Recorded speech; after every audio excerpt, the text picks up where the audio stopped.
Good morning eight class. बेटा आज हम करेंगे 10वां पाठः पाठ 10 नीति नवनीतम। क्या अर्थ है? नीति रूपी मक्खन जो हम व्यवहार में आचरण में लेकर के आते हैं, नीतियाँ जो हमें मिलती हैं उनके बारे में हम इसमें पढ़ेंगे।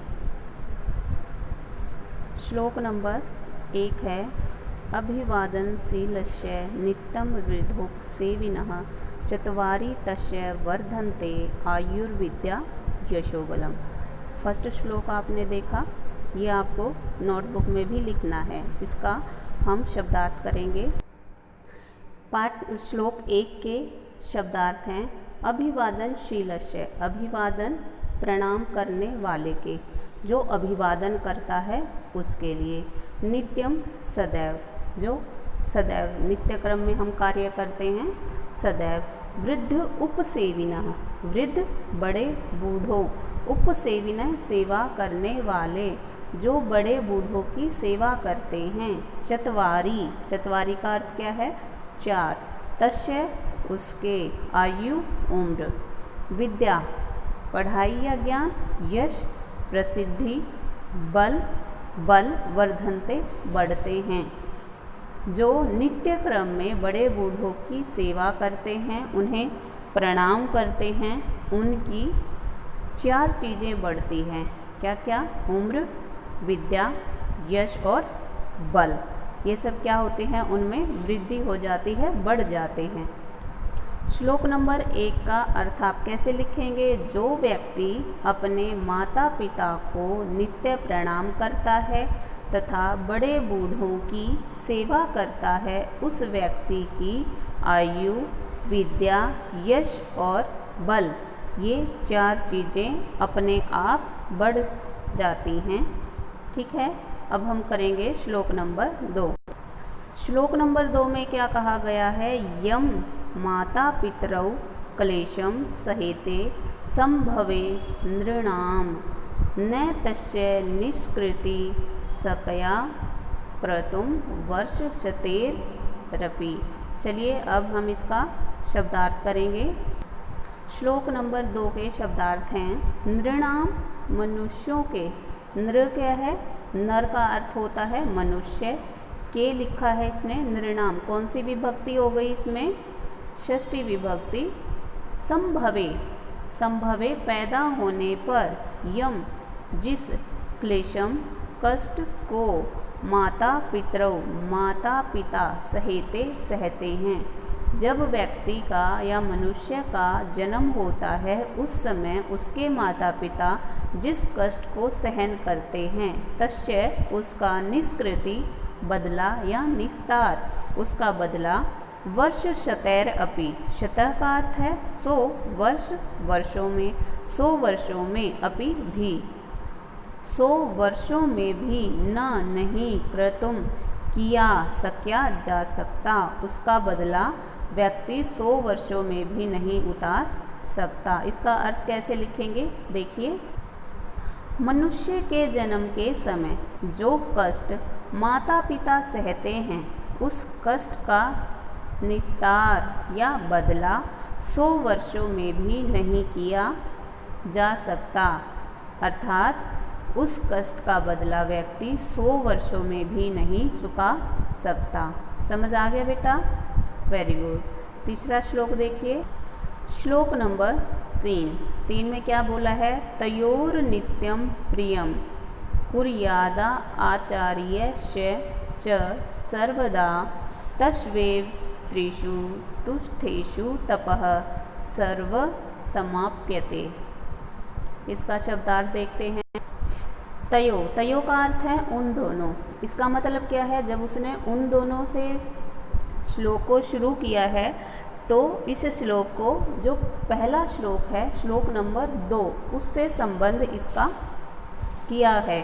तयो उन दोनों का, माता पिता का, आचार्य गुरु का, च और प्रियम प्रिय, कुर्यात करना चाहिए।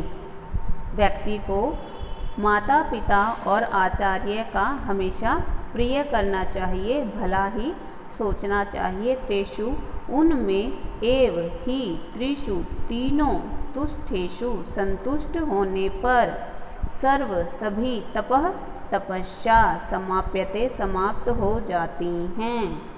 समझ आया? देखिए सरलार्थ कैसे लिखना है। इसका सरलार्थ है उन दोनों माता पिता तथा गुरु का सदैव प्रिय करना चाहिए। माता पिता को हम अलग अलग में नहीं रखते हैं, माता पिता को किस में रखते हैं? एक में। उन दोनों का यहाँ पर क्या मतलब है? माता पिता और गुरु का सदैव प्रिय करना चाहिए। उन तीनों के संतुष्ट होने पर, माता का, पिता का और गुरु का, जब ये तीनों संतुष्ट हो जाते हैं तब हमारी सभी तपस्याएं समाप्त हो जाती हैं, अर्थात हमें हमारी सभी तपस्याओं का फल मिल जाता है। अब हम करेंगे श्लोक नंबर 4। सर्व परवशम दुखम सर्वम आत्मवशम सुखम। सर्व परवशम, पर का अर्थ है दूसरे, एतर अद्वि सत समाप्सेन लक्षणम दुख सुख दुखयो। शब्दार्थ देखते हैं। सर्व, सब कुछ, परवश, दूसरों के नियंत्रण में। जब सब कुछ दूसरों के नियंत्रण में होता है, दुखम, दुख, आत्मवशम, स्वयं के नियंत्रण में, सुखम, सुख, एतत्, यह, समासेन, संक्षेप में, सुख दुखयो, सुख और दुख का, लक्षणम, लक्षण, विद्यात, जानना चाहिए। जब सब कुछ दूसरों के नियंत्रण में हो। चलिए देखते हैं इसका सरलार्थ कैसे लिखना है आपको। अर्थ कैसे लिखेंगे? सब कुछ अपने वश में होना सुख है और सब कुछ दूसरे के वश में होना दुख है। हमें संक्षेप में सुख और दुख का यही लक्षण जानना चाहिए। यदि सब कुछ हमारे वश में होगा तो हम सुखी हैं, और यदि सब कुछ दूसरे के वश में होगा तो हम उसका प्रयोग अपने अनुसार नहीं कर सकते, इसलिए हम दुखी हैं। सुख और दुख का यही लक्षण हमें जानना चाहिए। श्लोक नंबर 5। 5वें श्लोक में यत् कर्म कुर्वतो अस्य स्यात् परितोषो अनंतरात्मनः यत् प्रयत्नेन कुर्वीत विपरीतम तु वर्जयेत। श्लोक नंबर 5 के शब्दार्थ हैं। यत्, जो, कर्म, कार्य, कुर्वतः, करते हुए, अंतरात्मनः, अंतर आत्मा का, परितोषो, संतुष्ट, तत्, वह, प्रयत्नेन, प्रयत्न पूर्वक। तत् यहाँ पर क्या है? यहाँ पर तत् नपुंसक है, नपुंसक लिंग में प्रयोग किया जाता है ना, तत्। कुर्वीत, करना चाहिए, विपरीतम, विपरीत, तो वर्जयेत, त्याग देना चाहिए। इसका अर्थ लिखने हैं। जिस कार्य को करते हुए आत्मा को संतुष्टि मिलती हो उसे प्रयत्न पूर्वक करना चाहिए। जिस कार्य को करते समय हमारी आत्मा संतुष्ट होती है उस कार्य को करने के लिए हम पूरा प्रयत्न कर देते हैं। इसके विपरीत संतुष्टि न होने वाले कर्म का परित्याग करना चाहिए। क्या कहा है इस श्लोक में? इस श्लोक में बताया है कि जिस कार्य को हम करते हैं उससे हमारी अंतरात्मा संतुष्ट होती है, तो उस कार्य को करते हुए हम क्या करते हैं? प्रयत्न करते हैं। लेकिन जिस कार्य को करने से हमें संतुष्टि प्राप्त नहीं होती उस कार्य को त्याग देना चाहिए। श्लोक नंबर 6 देखते हैं। दृष्टिपूतं नयसेत् पादं वस्त्रपूतं जलं पिबेत् सत्यपूतां वदेव दाचं मनः पूतं समाचरेत्।